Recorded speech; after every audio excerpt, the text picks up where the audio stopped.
கோயில் நடையடைக்கிற நேரத்தையும் தாண்டி போய் இந்து மத கோயிலோட ஆகம விதிமுறைகளை மாற்றி அமைக்கணும்னு நினச்சி 1:30 மணிக்கு மேலே போய் அந்த இடத்துல சாமி கும்பிட்டு வந்து இந்து மக்களோட இந்து மதத்தோட ஆகம விதிமுறைகளையும் இந்து கோயில்களோட ஆகம விதிமுறைகளையும் மதிக்க தவறின அமைச்சர் நிர்மல்குமார் அவர்களுக்கு என்னுடைய வன்மையான கண்டனங்களை நான் தெரிவிச்சுக்கிறேன்.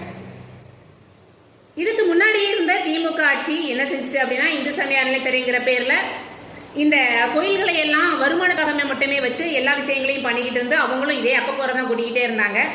அதனோட தொடர்ச்சியாக அமைச்சராக வந்து ஒரு 2-3 நாள் கூட ஆகலை. அதுக்குள்ளே இந்த நிர்மல்குமார் அவ்வளோ கேஷுவலாக மதியம் நடையடைக்கிற நேரத்துக்கு அப்புறமா அந்த நேரத்தை தாண்டி போய் சாமி கும்பிட போய் இந்து கோயில்களையும் இந்து மக்களையும் இந்து மதத்தோட பெருமையையும் குலைக்கிறதுக்கான முயற்சியில் இந்த நிர்மல்குமார் ஈடுபட்டு இருக்கிறாரு.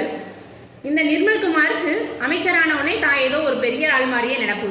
முதல்ல இந்து மத ஆகம விதிமுறைகளை கோயில்களோட ஆகம விதிமுறைகளை மதிக்காமல் நீங்கள் போனீங்க அப்படின்னா அதுக்கான பலனை நீங்கள் கண்டிப்பாக அனுபவிப்பீங்க. அதுக்கான பின் விளைவுகளை நீங்கள் அனுபவிப்பீங்க.